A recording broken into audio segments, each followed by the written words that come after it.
Good evening, everyone. Welcome to the Seacliff Resilience webinar. I'm Cece LaGrange, a senior associate with PlaceWorks, one of the consultants helping state parks with the Seacliff Resilience work. We'll be starting the meeting shortly, just allowing time for people to join. However, as we wait, we're going to have a quick poll available, and if you'd like to participate, we'd love to hear how you learned about this webinar. So where did you hear about the webinar from? We're interested in knowing.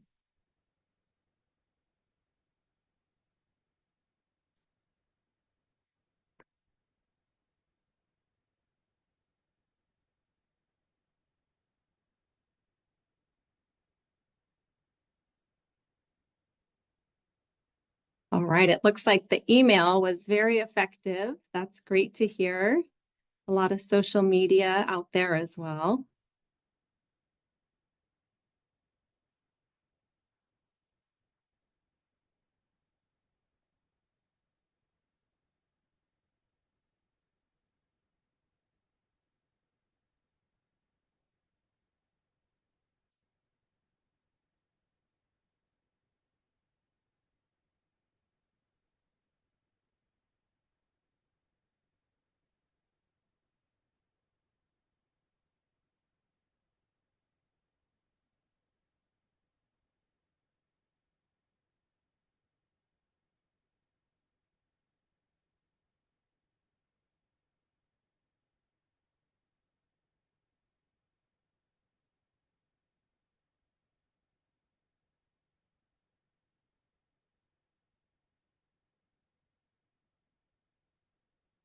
All right, it looks like we still have some more people joining, so we'll give this poll another minute or two as people continue to join.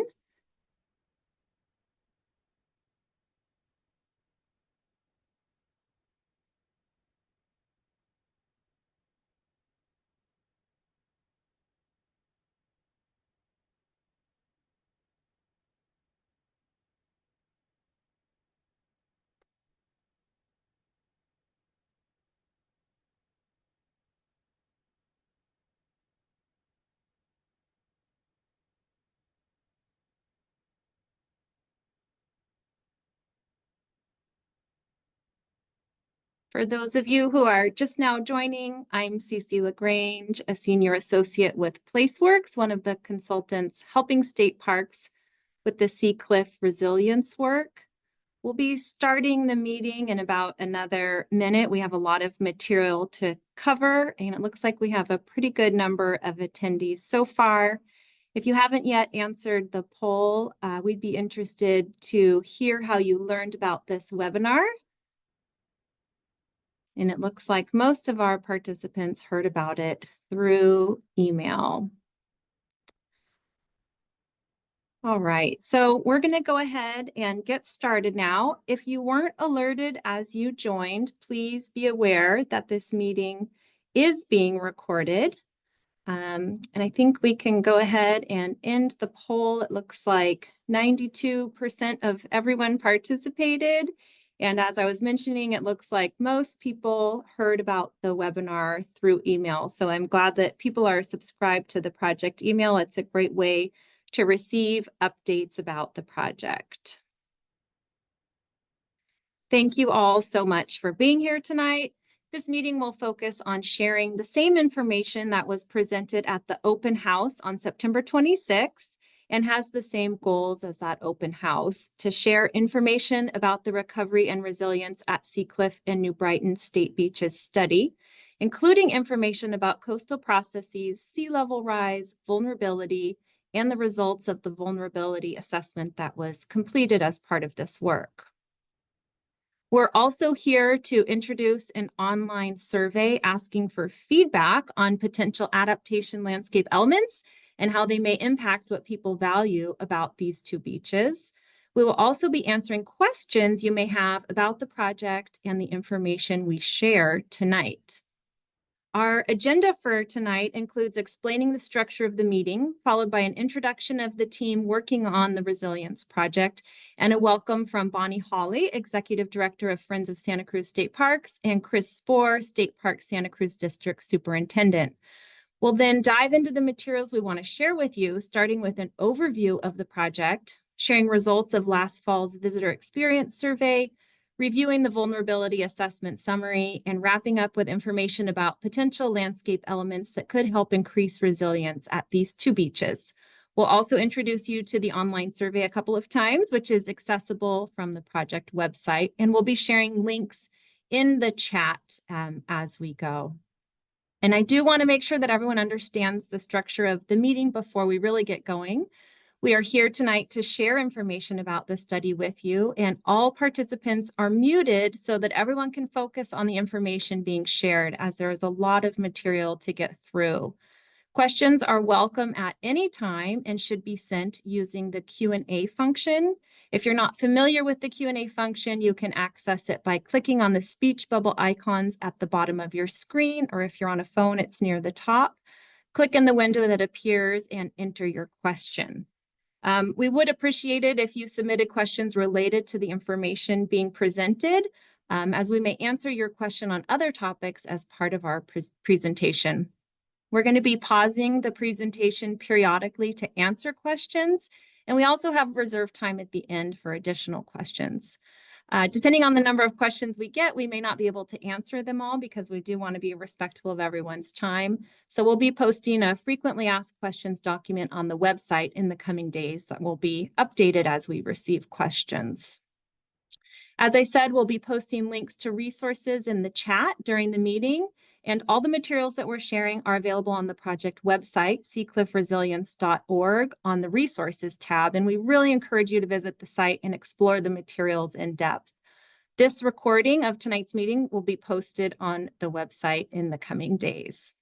And after the meeting is over, we encourage you to take the online survey. We'll talk about it more as we go, what it covers and how to access it.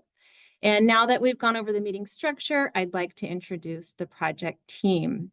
We're so pleased to have Chris Spohr, Santa Cruz District Superintendent, here tonight, along with several other state park staff, including Scott Rolfe, Project Manager, and Michelle Sukow, Senior Environmental Scientist. We're also joined by Bonnie Hawley, Executive Director of Friends of Santa Cruz State Parks. And the consultant staff on this project includes Moffitt and Nickel, who are the engineering consultant working on the technical aspects of the study. And we have Mads Jorgensen, Senior Coastal Engineer, and Dilip Trivedi, Vice President and Senior Coastal Engineer, here tonight.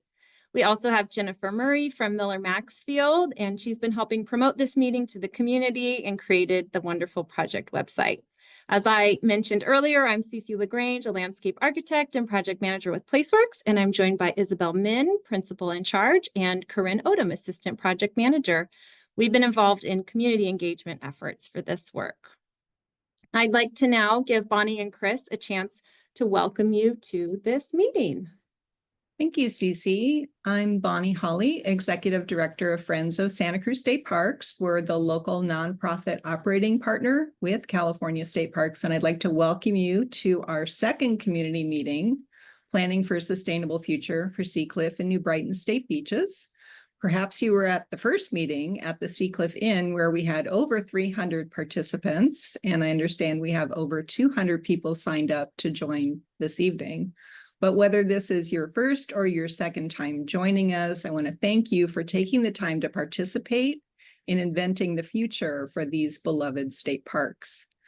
And I'm welcoming you on behalf of a group of partners, as Cece mentioned, who are all working toward a resilient and recovered park along with all of you. So this is a community effort between California State Parks, Friends of Santa Cruz State Parks, and Parks California. And you've already heard about our distinguished consultants, Moffitt and Nickel, PlaceWorks, and Miller Maxfield. So I'd like to take just a moment to thank people for the generosity that you've shown after the storm. We set up the Seacliff Resilience and Recovery Fund, and we've received donations, large and small, from across California and even some from across the country. So far, we've raised over $118,000 to support projects that State Parks doesn't have any other way to pay for. So I really want to thank you for that. Just a little bit about context at where we're at.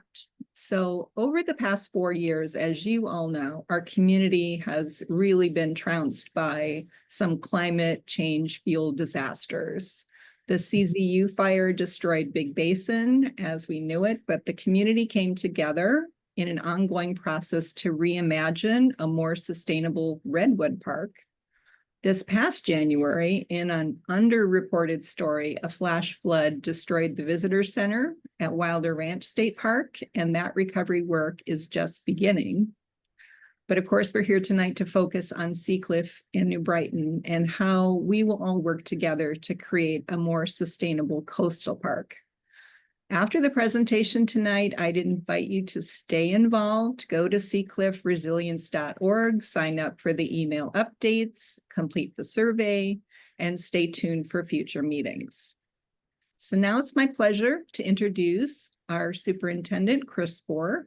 Chris has worked for the Santa Cruz District of State Parks for 27 years, and he served as our district superintendent for 9 years. Chris Spohr. Great. Thank you, Bonnie, for that introduction. And welcome, everybody. I really want to say thank you. It looks like we have a lot of people here tonight, and it's really an honor to be able to speak with you. And I appreciate everybody's willingness to put energy into this planning process. It was a lot. Yeah, Bonnie said it. You know, we, as a community, we've had a lot of loss in the last 4 or 5 years. It's been very difficult. This community has lost cherished places that they've had access to. They've had a lot of personal loss. I just want to acknowledge that. Really, the only positive that comes out of these climate-driven impacts is it gives us an opportunity together with all of you to really think about what a future, what these places can look like in the future, how they can be more resilient, how they can provide access to all future Californians, and be resilient to what we know is a changing climate. So again, we do have a lot of information tonight, and we appreciate everybody being a part of it. Before we really get into the workshop, there's a couple things I wanted to address directly. And the first is, it's probably the #1 question we get, and that is, are we going to have interim camping at Seacliff? So I know also that there were some rumors that were out there that there was some sort of a plan that we were going to immediately put camping in the upper paved lot at Seacliff. And I just want to be very clear that when we have losses, especially kind of recreational opportunity losses in our parks, we do look for the quickest way we can restore those types of amenities and access for folks.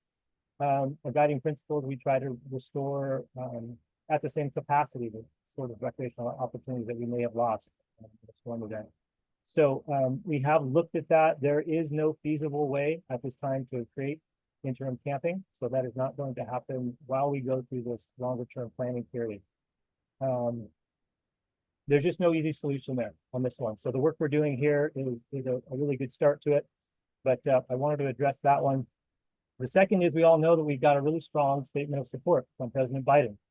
And that is to build back better. And that is a meaningful thing. A statement like that is not just encouraging, but it knows that we have the backing of the federal government, especially the Federal Emergency Management Agency, or FEMA. And that is as we look at the future costs. And while we have that promise of future costs, I kind of wanted to just talk about FEMA and the process of where we are right now. So FEMA really addresses these sorts of events in 2 ways. One is looking at the immediate recovery, and that involves the cleanup. And we all remember when we had a pier that was so damaged that we had to take it down for public safety. We had huge mounds of debris that had to be cleaned up. All that we worked with FEMA to make that happen. And that was great support. Now we're in the second part, and that's engaged in negotiations with FEMA, and where we are looking at specific facilities that we lost. And that's a more formulaic approach at looking at costing out just replacement of what were existing facilities. So as we're in those negotiations, we do not currently have access to those funds. The reason I bring it up is because it's very natural for the community to assume that following a presidential visit, that we would have immediately had access to funds to rebuild. And if that was the case, the question would be, why aren't they seeing more rebuilding happening at this very moment? So that explanation is to let you know that we do continue to successfully work with FEMA into the future for future funding, but at this time, we don't have that money. And so we work hard to prioritize everything that we do there to try and create safe public access as we go through this. Okay, so what are we doing here today? In a few minutes, you are going to participate in the presentation where we will go over lots and lots of information. And that will sort of mirror the information that we had at the in-person the end of September meeting.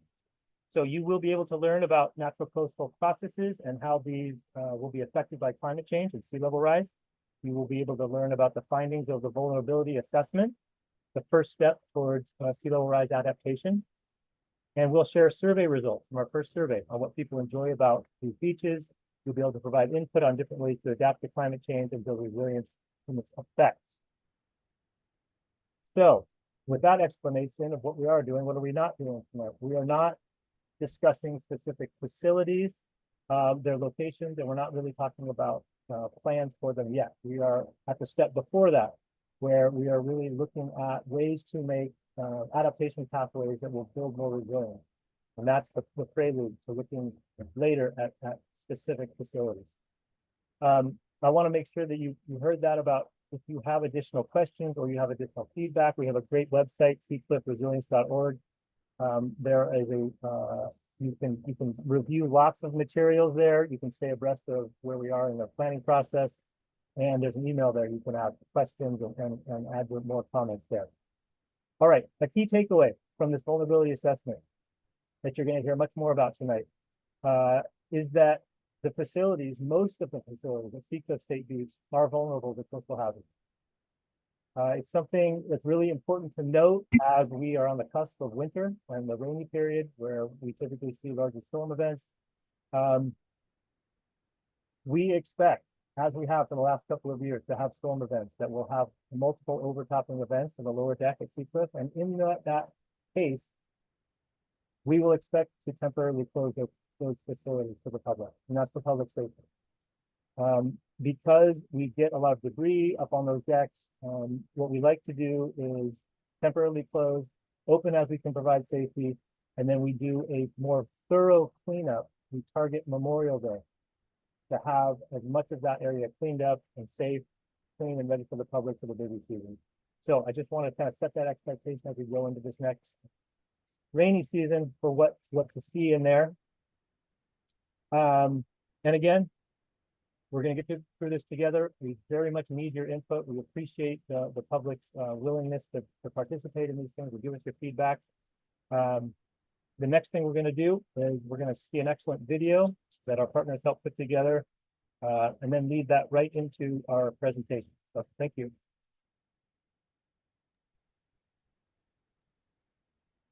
Thank you, Chris. And here's the video.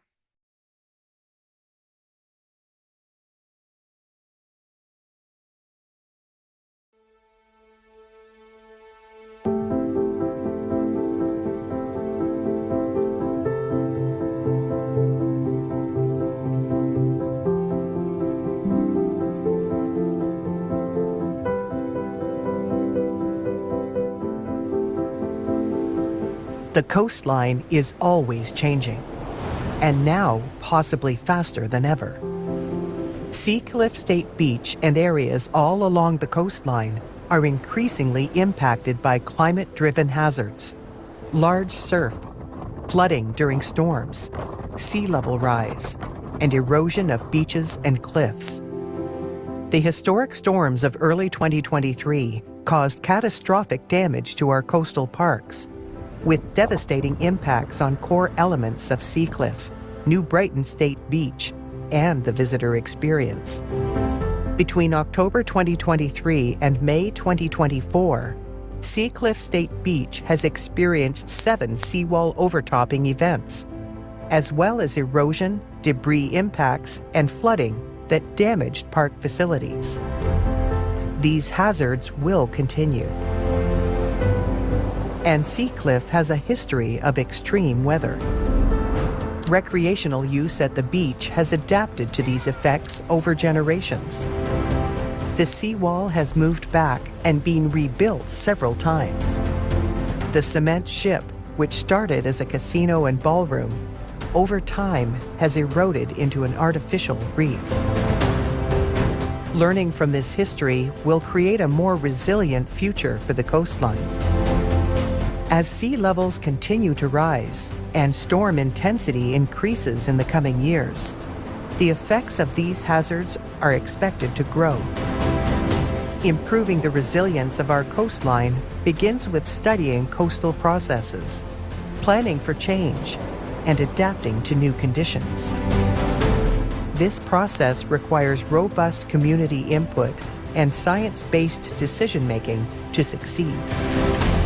While the storms of 2023 and their immediate aftermath were painful, the recovery process offers a chance to be visionary and strategic. We can plan for environmental sustainability in the era of climate change and ensure public access. Together, we can develop a vision of the coastal recreation that meets the needs of Californians.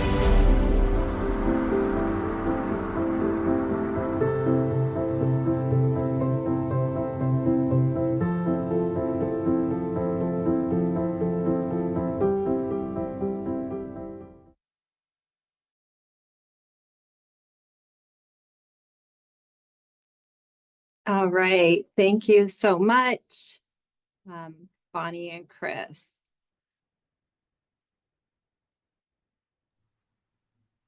We'll now be moving into the study overview to let you know kind of what the study was all about.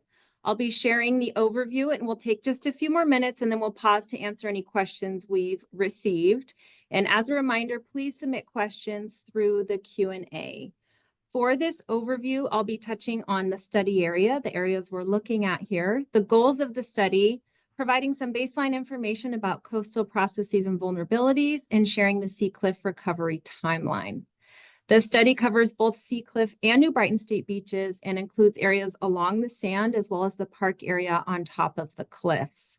And the purpose of the study is to evaluate how sea level rise and storms will impact conditions at Seacliff and New Brighton, and to begin to identify landscape elements that could improve coastal resiliency at these two beaches. The study will do this by understanding the existing conditions and coastal processes, completing a vulnerability assessment that evaluates park features and amenities, identifying landscape elements, also known as shoreline adaptation alternatives, and the study will also include public feedback, such as from the visitor experience survey conducted last fall and the online survey that we'll be introducing tonight. Since we'll be talking more about coastal processes and sea level vulnerability assessment during this presentation, we're just going to take a moment now to define these terms along with a few others. The sea level rise vulnerability assessment studies how rising ocean levels and storms will affect coastal processes and in turn, these two state parks that we're studying. Coastal processes are the natural processes that characterize the interaction between the ocean and local geology that are responsible for shaping the coastline. You should see another poll popping up on your screen here asking you how familiar you are with coastal processes, and please take a second to let us know if you're comfortable sharing. The 5 coastal processes that will be evaluated in the vulnerability assessment are wave run-up, which occurs with high tides or large surf and brings seawater up the beach towards higher elevations, causing flooding along the shoreline. Seasonal beach erosion, which occurs as waves move sand up and down the coast and into deeper water, eroding the beach. Cliff retreat, during which breaking waves and stormwater runoff erode cliffs, causing landward retreat. Groundwater rise, which causes inland flooding and can allow salt water into drinking water supplies. And shoreline retreat, which is the permanent loss of sand that causes the shoreline to move landward and narrows the beach. So for our poll, it looks like we have a great number of participants here. And it looks like most people are somewhat familiar with these coastal processes. So thank you for participating in that poll. This timeline here provides an overview of the Seacliff and New Brighton State Beaches recovery process. And as Chris mentioned earlier, we've been working to assess vulnerability, and we'll share those results in the next section of this presentation. We're currently looking at landscape elements or adaptation measures to increase resilience at the beaches, and we'll share this information we've gathered to date as part of tonight's meeting. Future steps include envisioning a desired future, working through planning and permitting processes, including identifying funding, and implementing projects that will increase resilience. So I'd like to encourage you to visit the project website to look in more depth at the materials we just shared. That was just a high-level introduction there. The website also has a glossary of terms that can be helpful if you'd like to download that, as well as a link to State Park's sea level adaptation strategy, which informs this study. And you can access those from the links in the chat. So we'll go ahead and take a break from presenting now and address any questions that we have received so far. I'll hand it over to Isabel to do some questions if we have any. Yes, thank you, CC. Okay, we have some questions, and I will start with the ones pertaining to what the material we have presented up until now. I see one about an engineered curved wall, and I think we'll save that one for a little bit later in the presentation when we talked about strategies. But maybe I can direct this question to you, Chris, about the length of closure that you spoke about, the interim access and closure period. Yes, sure. So the question was why would we be closed that long? And I think what I intended to say was that the expectation for this winter should be that we will probably have short temporary closures following storm events. We will do the minimum necessary to open the park back up as quickly as we can.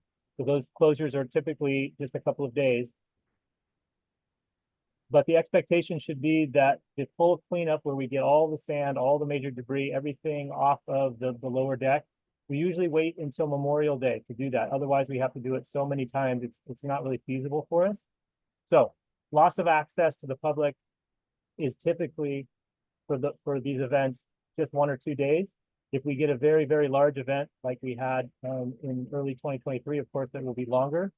But I'm trying to set the expectation that in the change environment here, where sea level rise is impacting us more frequently, the public should expect to see temporary closures when we have these overtopping events through the winter. So I hope that answers that. Thank you. I see a couple other questions relating the kind of current situation, and this one just came in, and it is about the campsites, current conditions. A few campsites are still intact. The old A lot for non-hookups RVs are required to be self-contained. Why can't they be open again? Okay, yeah, so I think that's not an uncommon question that we get in the park. And one of the things that we really have to pay attention to is the structural integrity of what is left. We had significant damages in early 23. And after review, we have opened up to parking a very limited amount on the lower deck. The rest of it has been deemed not safe enough to do that. And as I said earlier, interim camping, we looked at what options we might have. And at this point, there is nothing feasible that we can open until we get through a planning period that really identifies more sustainable long-term options for us. So that's the answer there.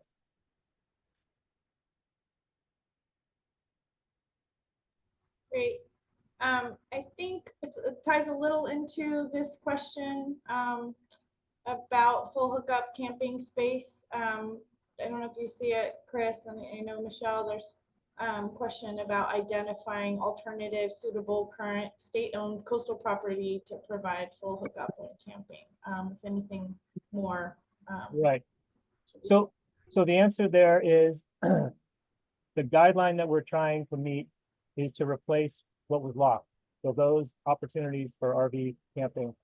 It's likely that when we get to that point, we'll probably look inside and outside the park to meet those needs. And so without getting into any details, about additional land, we would be looking regionally to meet that need for RVs camping within state parks.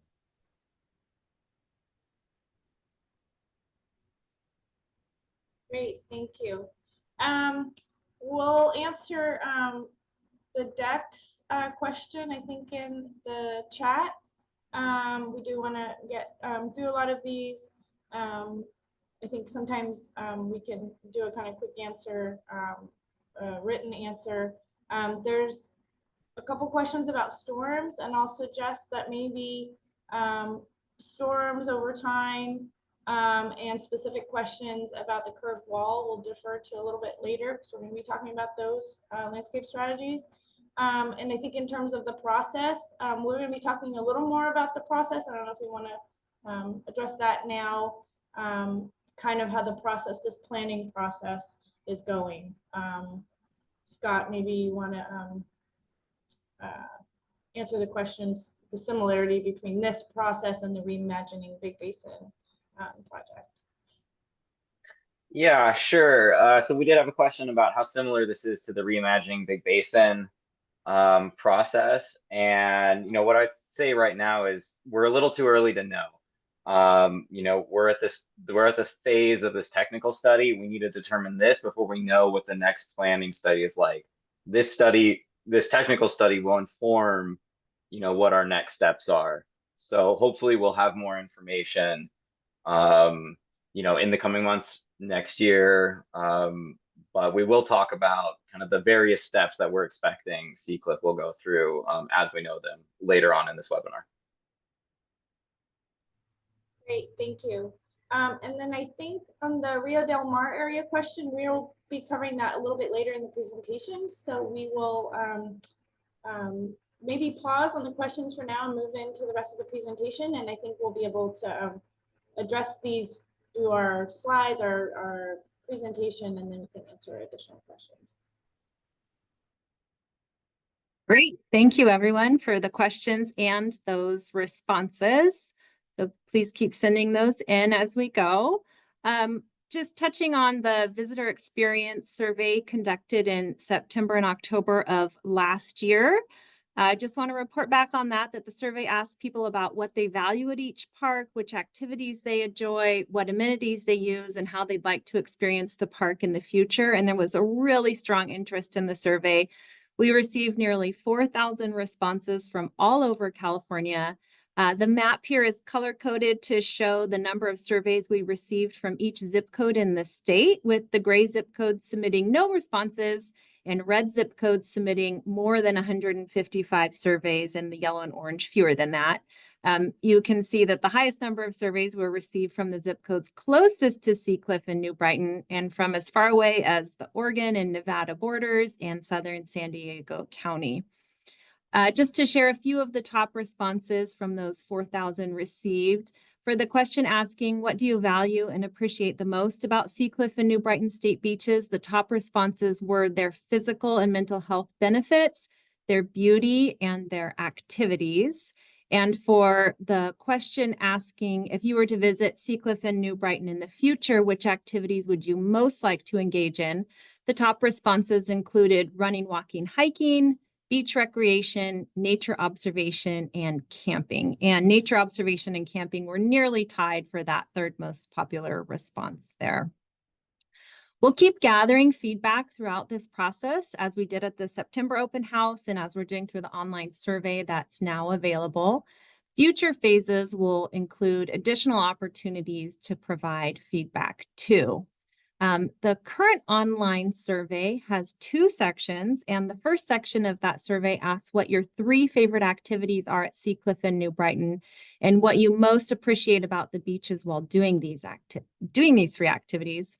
We'll talk more about the second section of the survey later on in this meeting, but that will be the first portion of that survey. You can access the link to the survey from the chat now, and it's also available on the project website.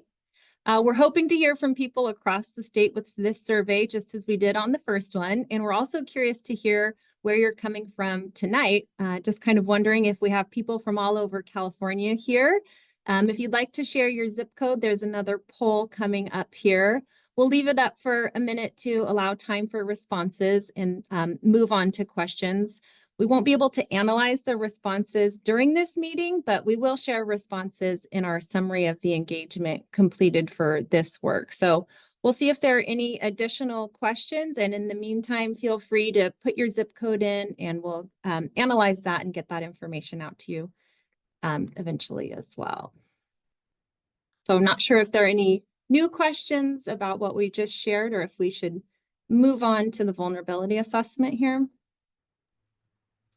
I think we probably can. I don't see any questions specifically pertaining to the survey results or what we've heard to date. But again, monitor those questions as we go. Okay, we'll do that. And I think we can probably close that poll. It looks like we've got a good number of responses there.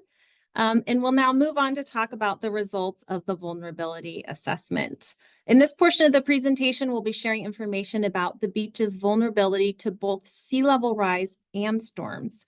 We'll talk about the findings of the vulnerability assessment, including information about which assets at the beaches are exposed to coastal hazards. We'll share information about the impact level to the assets exposed to those coastal hazards, and we'll share maps showing water levels under different scenarios. And again, as we go, please keep adding questions to the Q&A, and we'll pause after this section to address those and some of the ones that we were waiting to answer here. So as a reminder, the vulnerability assessment studies how rising ocean levels affect coastal processes and how changes to those processes may affect Seacliff and New Brighton state beaches. We know that our beaches are already vulnerable to impacts from winter storms, even without sea level rise. Under current conditions, without a storm, the beaches are seasonally wide and sandy with space for many different activities. However, a 10-year storm can cause significant impacts to the beaches, and even smaller storms, several which have occurred in the past year, as many of you know, can reduce visitor access and require action by state parks to restore that access. Sea level rise will heighten these effects, bringing higher water levels to the beaches, and impacts are anticipated to worsen as the frequency and severity of storms increase as well. Between June 2023 and June 2024, the following impacts from storms reduced visitor access and required action by state parks and the spending of public funds to address impacts and alleviate any issues. So there were 7 overtopping events that flooded day use areas in Las Olas Drive.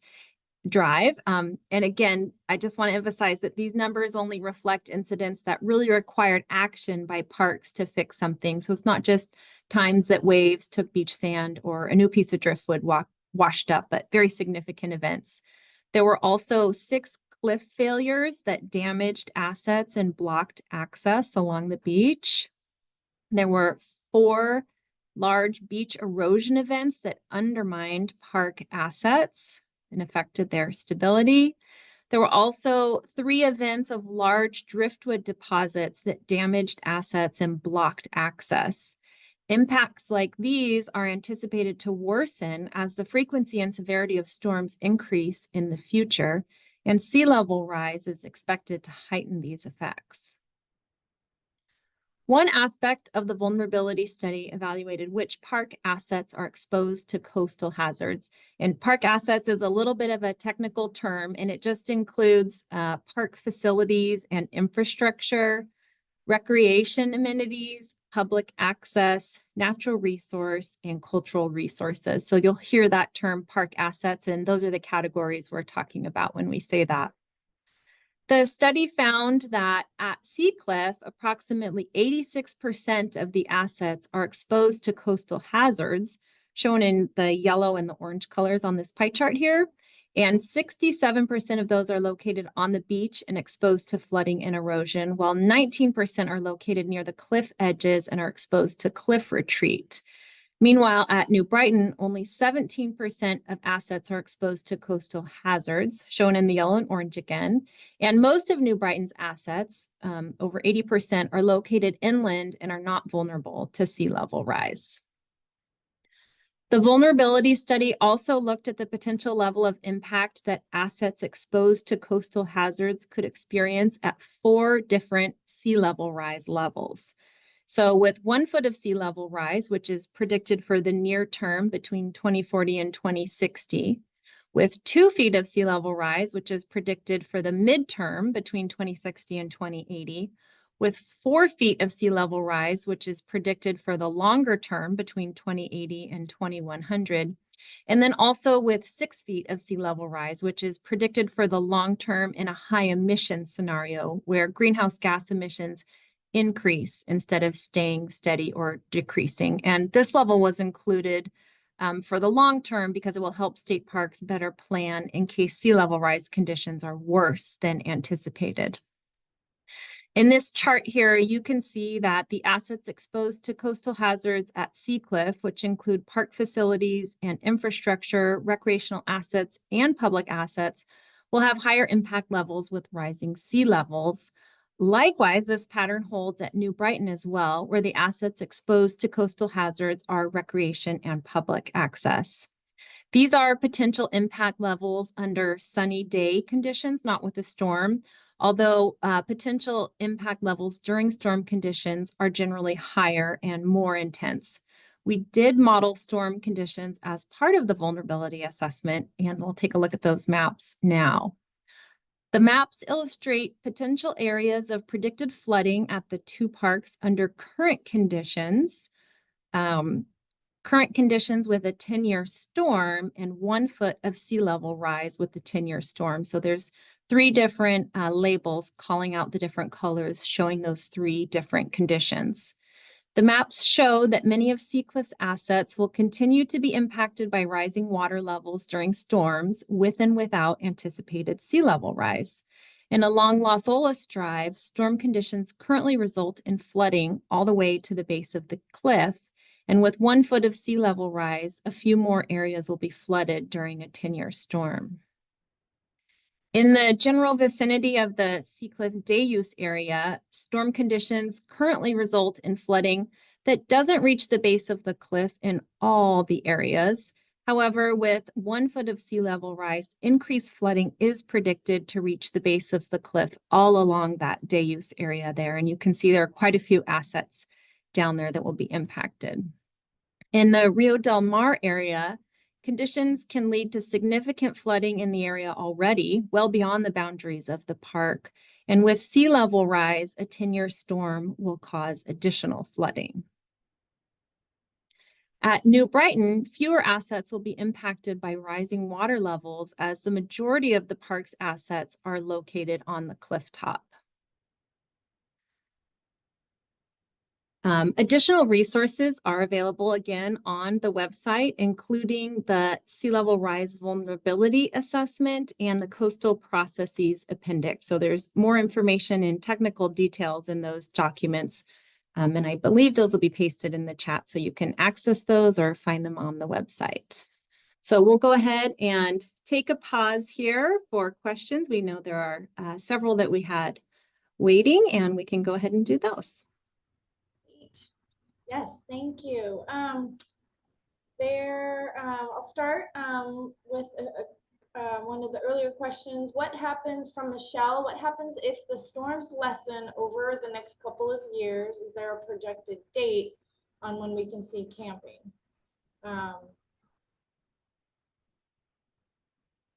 Maybe Michelle or Chris. Michelle, shall I have you answer that? If I understand the question, if we have a light winter, does that mean we can see camping? And the answer is no. what's preventing camping currently is past damage and the fact that we are in a planning phase to look at pathways to create resilience. So what we are presenting tonight are a suite of potential adaptations that could lead to increased resiliency. Once we have done that, we can start looking at actual facilities and replacement. But at this point, if we were to have a light winter, it would not change the trajectory. But we will not have interim camping at Seacliff while this planning is happening. Thanks, Chris. Related to this study, I think there's a question about the scope of this study or what's being considered. The question is the impact to local businesses from loss of camping being considered? So again, Chris or Scott, I know that it's not specifically part of the vulnerability project, but I'll let you. Yeah, so the way I would answer that is, you know, the damage that we are looking at the park and the change in use, well, I fully empathize that it has impacts outside of the park. Certainly, our local businesses are a strong part of our community, and that's, you know, there's going to be ripple effects there. But because of what we're up against as far as future impacts, and what we're trying to do is create a plan that will provide a more stable and enduring infrastructure. I mean, that is the hope. Unfortunately, there isn't something really to address an immediate need like replacing camping. Right? I know that's a big deal because I get that question all the time. But at this point, we don't have that. We are doing as everything we can to make safe and accessible day use and make sure that the park is open as many days as we can make it safe at this point. Great, thank you, Chris. Let's see. Answer the question. I think there are a couple questions that are more about technical questions that we'll be talking about. There was a question about Rio Del Mar impacts anticipated at the, so the question is, are there impacts anticipated at the Rio Del Mar State Beach bathrooms and General Hart Trail? Wondering if we did answer about whether Rio Del Mar was considered as part of this project. If you want to add anything about the impacts there being considered, Scott?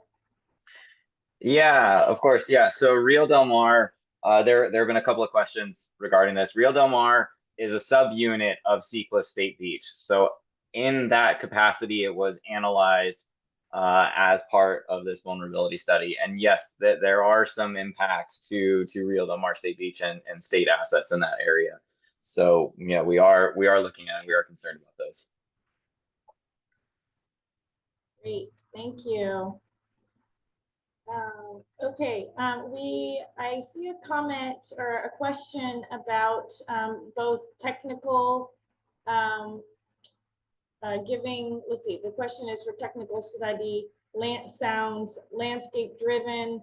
I'm not sure it's quite a question, but I think the question is whether both landscape and engineering solutions are both being considered, and the answer is yes, they are, and we will be presenting more about that in the rest of this, in the presentation shortly, so stay tuned.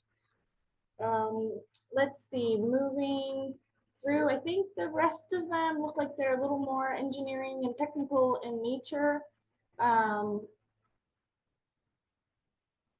There is a question about why wasn't the very old seawall updated over all of these years, a little more about what has happened in the past.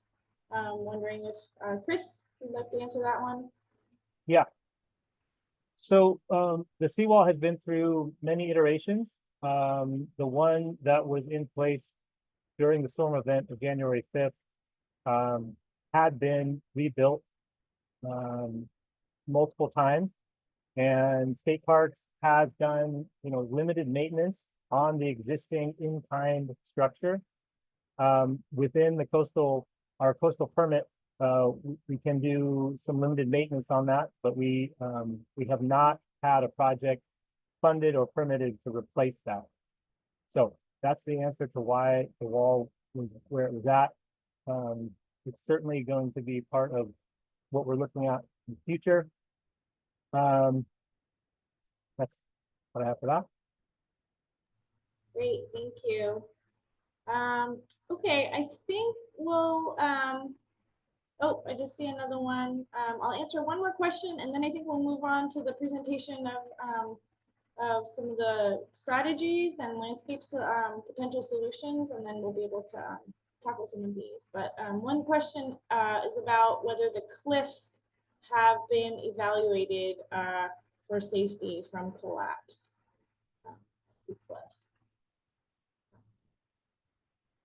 You know, that's part of what was looked at, the erosion, bluff erosion. So I don't know if you want to say a little more about that.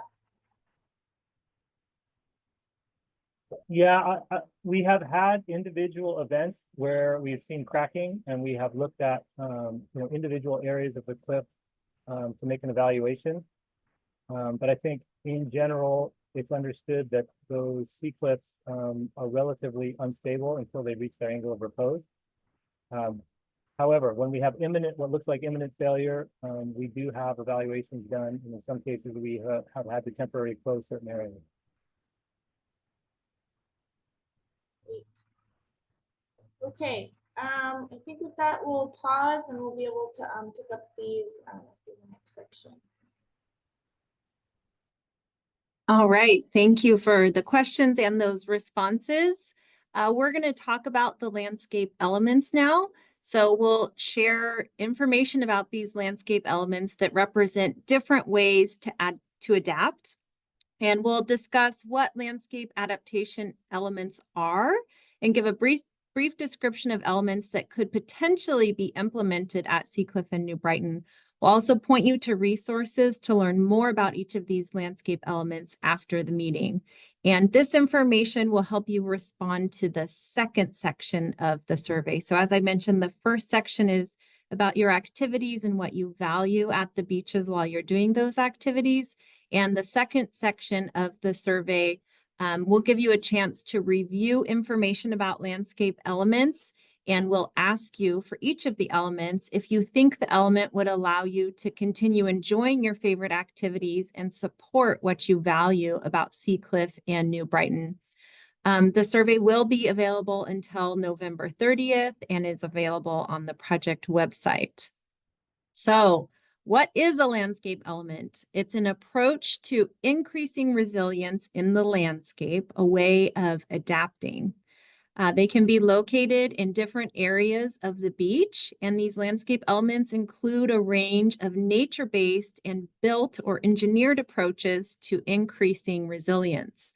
These range from habitat enhancement along the cliff top to kelp forests offshore, with many others in between. And I just want to note that what you're seeing today here is not a plan.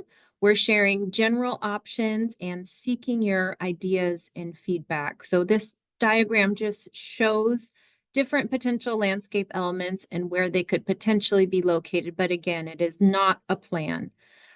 Community input will help state parks understand how different types of landscape elements will impact what you value and what you do at Seacliff and New Brighton. You can provide this input through the online survey, which again is in the chat and also at the website. All landscape elements have trade-offs, and knowing what people value will help state parks identify landscape elements that support what you like about Seacliff and New Brighton while minimizing negative trade-offs. Before we jump into the details of each landscape element, it's important to note that increasing resilience will likely happen by implementing a combination or hybrid of elements throughout the landscape. In this example here, a mix of nature-based and constructed elements implemented along the beach profile show how multiple elements work together to increase resilience. We'll provide a brief overview of each landscape element that is being evaluated as part of this study. And for each of them, we'll provide a definition and the purpose, along with just a few potential advantages and disadvantages of the element for you to consider. Additional information on each element, including an evaluation of 6 characteristics that include structural integrity, construction cost, adaptability, hazard reduction, ecological enhancement, and regulatory feasibility, can be found on the website. So that more in-depth information is there for you. And again, this information will provide a knowledge base that you can refer to when you participate in the online survey, which will ask you for each of the elements if you think it would allow you to continue enjoying your favorite activities and support what you value about Seacliff and New Brighton. We'll start with several landscape elements that are located along the cliff top, or could be located along the cliff top and the cliff wall. Habitat enhancement is a designated area of native plant species. It addresses bluff retreat and stormwater management and benefits native biodiversity. It slows runoff and supports infiltration. It does not prevent erosion, but it also does not accelerate erosion. And research shows that bluff top developments at Seacliff may erode the bluff, whereas native landscapes are more stable. The next one is a setback, which is an area along the edge of the cliff where all or certain types of new development are prohibited. The setback addresses bluff retreat and stormwater management, and it provides space for natural erosion processes by limiting sensitive park infrastructure near the edge of bluffs. Erosion control planting includes plantings on the cliff wall itself that are selected for their ability to hold soil in place. And erosion control planting addresses stability of the mid and lower sections of the cliff wall, and it benefits native biodiversity. Cliff stabilization consists of a sculpted and engineered concrete facing anchored to the cliff face and bedrock. It addresses the stability of the mid and lower sections of the cliff wall and protects the lower section of the cliff from wave erosion. However, it also impedes natural processes and creates a heavily unnatural environment, acting like a seawall when impacted by waves and potentially promoting beach sand loss. And it's likely to be difficult to permit if it's permittable at all. So we've mentioned both nature-based landscape elements such as erosion control planting and built elements like cliff stabilization. And we're curious to know if you've heard of nature-based solutions before and how familiar you are with the term. Let us know, and while the poll is up, we'll address questions that we've received so far. So Isabel, I'll turn it back to you. Okay, we have a couple questions about Las Olas Drive, and I know we just covered specific landscape solutions, but I think given their location near the park, Las Olas Drive, I'm wondering if we can address those two and then get a little more into the specifics. So the questions are about the responsibility for maintaining Las Olas Drive, residents of the community, who is responsible, the residents of the community or state parks, and at what point the erosion along Las Olas Drive becomes private property erosion and not state parks erosion. We did have quite a few questions about this at the in-person meeting as well, so I think it's worthwhile getting some clarity on that. Chris, if you'd like to answer. Okay, yeah, thanks for the questions. I'll try to provide some clarity. The access for the private residences on Las Olas Drive is through Seacliff State Beach State Park. And so there is an easement along that road. It is the same road that was used to access the campground for the public. So the owners there have a road agreement with state parks, and there are shared road maintenance responsibilities. Primarily, the road responsibilities fall on state parks, and the agreement speaks to changing events around that. like storm events, but primarily State Parks has had responsibility to keep that open. The second part of the question was about erosion on the cliffs and when does that leave state park property and be on private property. The property line for Sea Cliff is at the top of the bluffs. It varies with the contours when the park was created. But in many cases, it is very, very close to the property, the structures at the top of the cliff. The property lines there are very close to the edge of the cliff. And so as we have landslides, as we have movement up there, in some cases, material that has eroded could leave park property and be on private property. But I think the best way to answer that is that the very top of the cliff at this point is the property line. Great. Thank you, Chris. So move on. We just answered about similarly, I think there was a question about who is responsible for the cliff, state or private owners, and repair. So I think that has been answered. Yep. So given the where the property line is, State Parks is responsible for our property. And typically there is,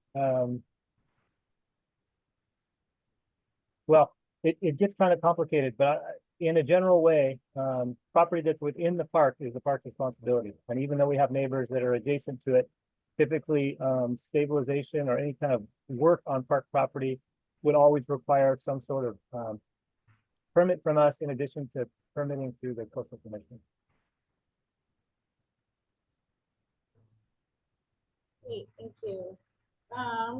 Let's see, just looking if we have additional questions related to potential solutions. Here's one from Linda. What about getting a water breaker, somewhat like Half Moon Bay Harbor or Santa Cruz Harbor and the Walton Lighthouse? I want to make sure folks understand what that location is.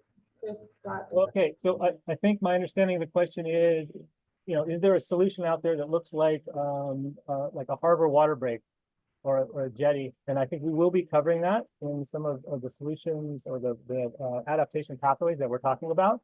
Again, we're not selecting or presenting to you a solution here. We're looking at what is available, and what we really want to get is the public's feedback on how that would affect what they value about doing in the park, what they value about the parks themselves. So yes, we do talk about breakwaters as a potential. Great, thank you. Here's a question. Can proper drainage practices of clifftop homes be enforced to prevent unnecessary damage? Yeah, so the number one kind of thing that we talk with our neighbors about when we're in conversations about instability or erosion on bluff edges is about drainage. So we do have those conversations regularly, and our recommendation is always to try to prevent saturation of the soils at the top of the bluff where we have that property line, because that creates instability. So when we ask about enforcement, much of the enforcement, if we're going to call it that, would be in the purview of the county when it comes under like building any sort of permits that would be given for changes to the private landowner. And so in that way, there are rules about that. But in a general way, our recommendation is always to try and prevent oversaturation or dumping runoff over the cliffs, because that does exacerbate instability on the cliff. Great, thank you. I know that staff that are participating here we're doing our best to answer all questions live, and we are also, as we can, trying to follow up and type in the answers. It's hard for us to type those as they're being, to transcribe word for word, but we will be recording the questions and the answers and providing a summary of them. So I know it's helpful to be able to read the questions and the answers that were provided. So there will be some follow-up after tonight. And I know staff is in the background trying to answer questions in the Q&A as well. Let's see, I'm moving to a couple more about plans to build the pier. This is a question I know State Parks has heard a lot, so I'll let Chris, I'll let you answer that one. Yeah, so we all know that the pier that was in existence was so badly damaged in January 2003 that it was deemed unsafe and an immediate hazard. So it was removed entirely. As part of this overall study that we're doing, we are looking at what is feasible as far as in-kind replacement and what technical changes would need to be made and costs associated with that. So that would be something that we can share in a technical memo. But again, at this point, we are looking at measures that we can take to make the park more resilient. And getting feedback on that. We're not really in the stage yet where we're talking about the structures and where they might eventually be constructed, but it is a consideration. Great, thank you. And I just saw that last question about the nature center, and in the vulnerability assessment, yes, I think we'll talk more about that. But in some of the sea level rise scenarios that we're looking at, the visitor center does look like it can be vulnerable as well. Great, thank you. Okay, I think we've gotten to most of the questions here. There is a question about the engineered curved wall as a solution and a request to FEMA, and we are in the early phases of this study. So the early recovery and developing a vision. So there was a question about whether specific plans have been submitted to FEMA yet, and no plans have yet been designed or submitted. So I'll just provide that answer in terms of where we are in the planning process. Let's see, one last question about a projected date on when a decision will be made on how to rebuild. So I think we'll be talking a little more about our process here, the planning process, but should we move into the wrap up, and we'll be able to talk a little more about the timing of the work that we're doing. All right. Yeah, I can go back to the landscape elements, and then we do have a wrap up slide where we show the overall process. I did just want to share the results of the poll about nature-based solution. It looks like we have a wide variety of experience with nature-based solutions. So hopefully the information that we're providing today will be a helpful start for people learning more about the different solutions that we're looking at Seacliff and New Brighton. So we'll jump back into the landscape elements, and we're looking at the elements along the back beach here. So this is kind of farther up on the drier area of the beach. And the first one is a seawall, which is a concrete structure built along the coast between the ocean and the assets that are to be protected by the seawall.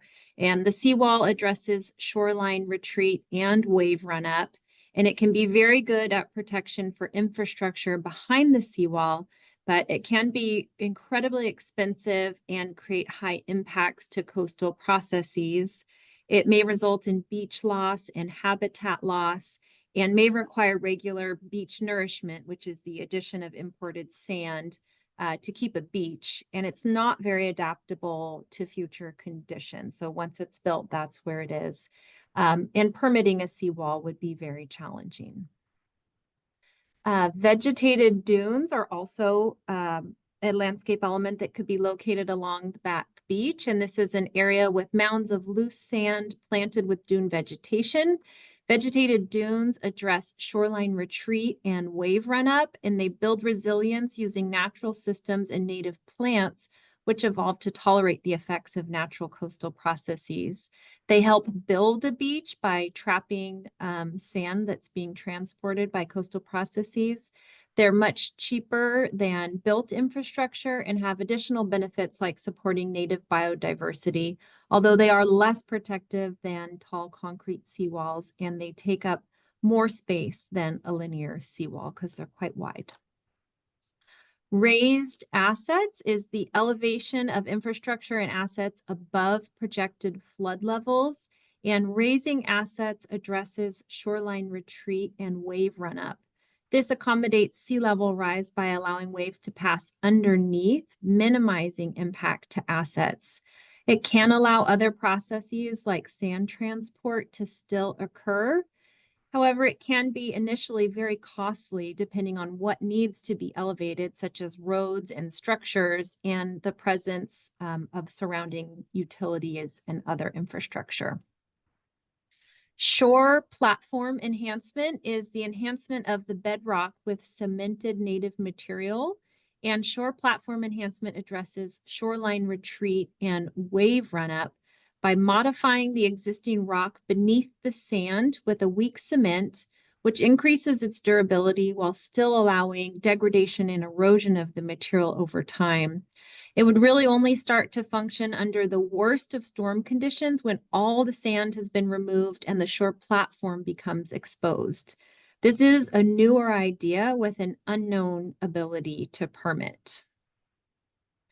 Rock revetment is a layer of large boulders, also known as riprap, placed over an embankment to protect against erosion.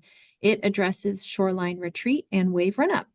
A rock revetment can continue to protect assets behind it even as the rocks shift and settle over time. However, it does occupy a large footprint on the beach, and it interrupts natural coastal processes and may result in beach and habitat loss. And this one also can be challenging to permit. So before we move on to the front beach and offshore landscape elements, we'll pause and see if there are any questions about those landscape elements that we just mentioned. Yeah, we did get a question specifically about vegetated dunes. And the question is Sea Cliff wide enough for vegetated dunes? So I'm not the technical expert here, but I'm going to jump in anyway. And if one of the technical experts wants to add something, Sure. please do. But yeah, in fact, I'm just going to turn it to you, Philip. Yeah, vegetated dunes, dune element relies on a substantial amount of beach in front of the dune to feed the dune itself. And in the absence of any dry beach, the dunes take the bulk, the majority of the wave action itself. And so where there is space, there are portions of Sea Cliff where there is space, and that's in front of the day use area.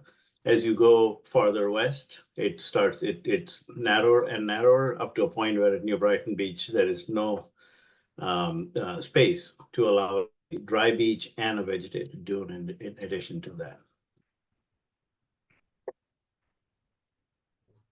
Thank you, Philip. The questions I see remaining have to do with timeline and a couple questions related to permitting and agencies. So we'll just wait to see if there's any more about those landscape features. And otherwise, I think we'll get into talking about the conclusion or the wrapping up the presentation, then we can come back to these questions.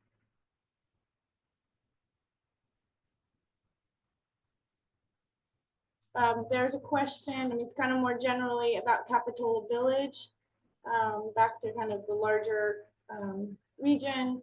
The question is, are there any plans to add measures to protect this area? Capitola Village suffered a lot of property damage in the last 2 storms.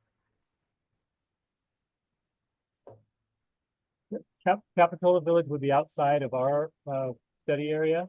But, you know, I think it's fair to say that the response to climate change and sea level rise is a regional response, you know. So even though each entity might do something differently or might choose different options,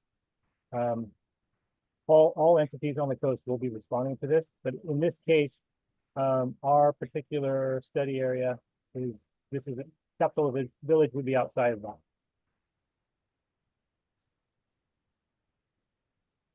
Great. Great. Did have one come in about the landscape elements. Maybe the technical folks can talk about, you know, how these just generally that these are landscape measures that have been used elsewhere. The question is, have some of these landscape measures been utilized in other local state beaches? If so, what has the success and effectiveness been?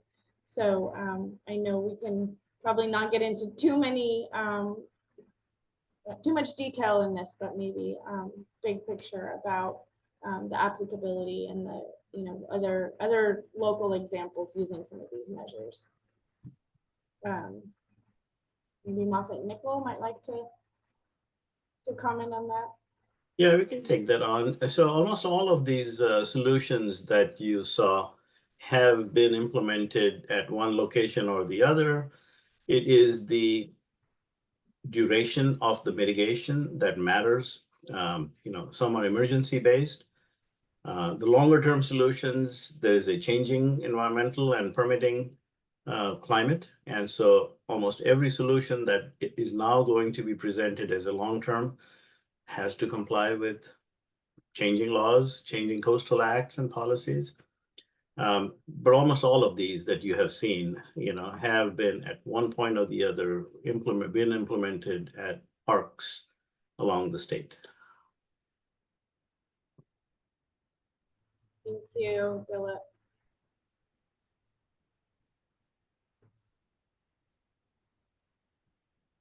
Okay, we will do our wrap up. We want to address these last kind of permitting and questions regarding, do we have one more Q&A at the very end, CC? Okay, so we'll pause, kind of do the wrap up here and then talk about kind of long-term and planning time horizon. Great, thank you, everyone. We do have a few more landscape elements to talk about on the front beach and offshore. And the first of those located along the front beach is cobble enhancement. And cobble enhancement is a blanket, mound, or berm of rounded stone known as cobbles placed on the beach. It addresses beach erosion and wave run-up. Cobble enhancement can reduce or slow erosion on the beach while maintaining a more natural aesthetic. It can have a low cost, but you may need to add more cobble over time since it's not anchored down. Beach nourishment also happens on the front beach, and it's the placement of imported sand on the beach, usually pumped by a dredge or delivered by a truck and spread with heavy machinery. Beach nourishment addresses beach erosion and wave run-up, and it helps replenish sand that has been eroded away from the beach. It can help build a larger beach for recreation. However, large volumes of sand are needed for this, and the length of time the sand stays on the beach is unpredictable and often requires nourishment to happen repeatedly. The offshore landscape elements that could be located offshore include rocky reef habitat, which is just underwater mounds of stones that create habitat for marine animals and plants. It addresses erosion and wave run-up. Although research on the effectiveness of the rocky reef habitat in reducing wave energy is a little bit inconclusive. It can support a diversity of marine habitat, but may be challenging to permit due to the National Marine Sanctuary. Kelp forest is a forest-like underwater habitat capable of supporting a diversity of marine species. It may help address erosion and wave run-up. It's a natural method And research is still a little bit inconclusive on this, but it may help reduce the wave energy before it hits the shoreline, and it does support a diversity of marine species. The last one here is groins, which I think maybe what someone had asked in one of the questions, in the water there. Groins, they're a series of linear structures of large boulders built perpendicular to the shoreline and into the water. They address erosion and wave run-up. They help keep sand on the beach, but they do limit sand that would otherwise be transported down coast, disrupting the natural sand transport process and may be challenging to permit. Again, that kind of wraps up all that we have about the landscape elements, and additional resources are available on seacliffresilience.org. So all the information we presented plus more, and then that information is also available in the survey, so you can review it again there. The survey, again, is accepting responses until November 30th. I'm just going to skip over this one break for questions here. We have about 2 slides, and then I think we can have a longer question period that covers those last landscape elements as well as kind of the permitting and long-term questions. So I just wanted to share again the recovery process timeline, and thank you so much for your attention this evening. We've just shared a highlight of the work that we've been doing on recovery and resilience at Seacliff and New Brighton State Beaches study today. And as a reminder, the study is just one part of the larger recovery process at Seacliff and New Brighton. So we're right here at step 2, identifying adaptation measures, and there are additional steps that need to be completed as part of that planning process. We greatly appreciate your continued engagement with this work, and we hope you'll sign up on the project website to receive updates as the work continues. As a reminder, the website and the project email, and then I think we can use the remaining 5 to 8 minutes to answer any additional questions that have come in. Great. We had a question earlier about an artificial reef, so I want to bring it back now that we've talked about the landscape elements. And the question was, could an artificial reef be potentially feasible for coastal protection in this area? Just want to acknowledge that it's one of the many that we've covered. Let's see.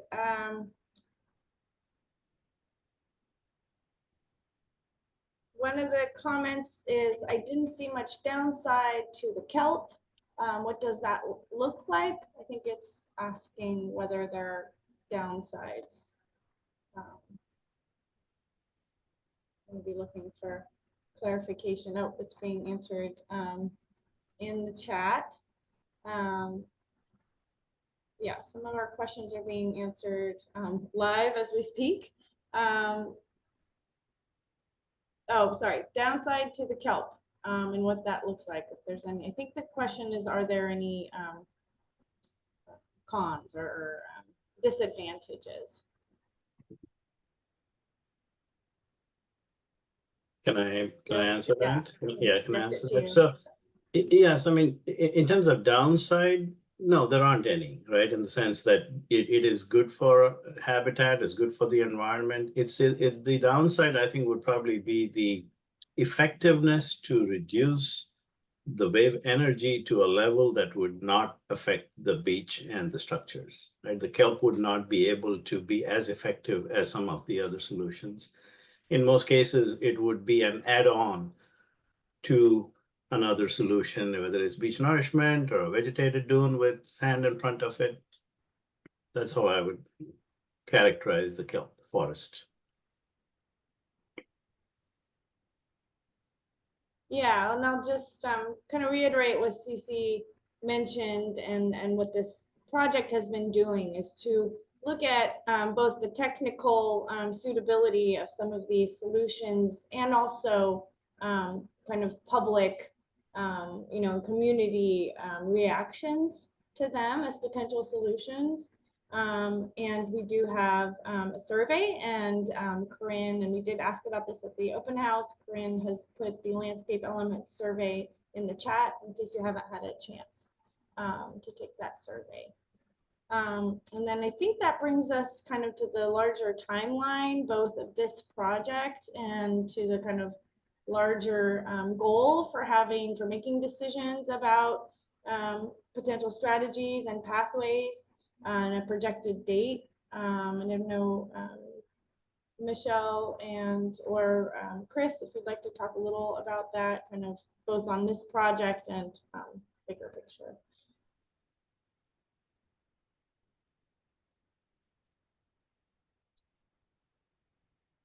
Yeah, so we put up a timeline slide there that it's talks about the steps, and what we're engaged in here is sort of the beginning of looking at what our options are and understanding more clearly what the vulnerabilities are. The next step is going to be looking at the public's response, the feasibility, and presenting back, hopefully this spring, what we've heard and the types of adaptations that look feasible and are supported by the values of the public. Following that, we will start looking at what that means to a planning process. It really depends on this part of it before we can know what the next part of the planning is going to look like.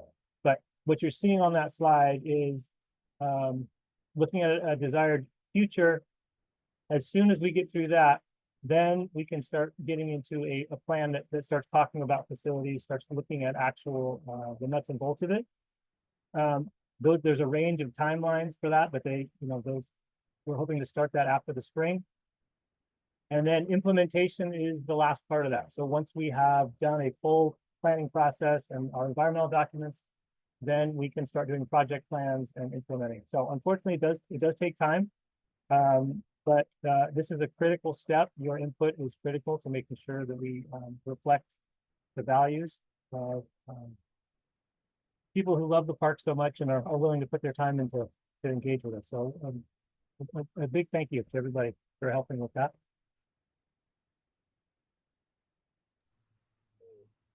Thank you. And again, we will have that process graphic and actually this whole presentation on the website and a summary of the questions and the answers. I see one additional question on funding. I think at the beginning, Chris did allude to some of the funding that has been offered, for eventual assistance here. I don't know if there's anything else to add about funding that is available for improvements at Seacliff, if more wants to be said. I'll just add for everyone that the FEMA process looks at restoring in kind what was lost.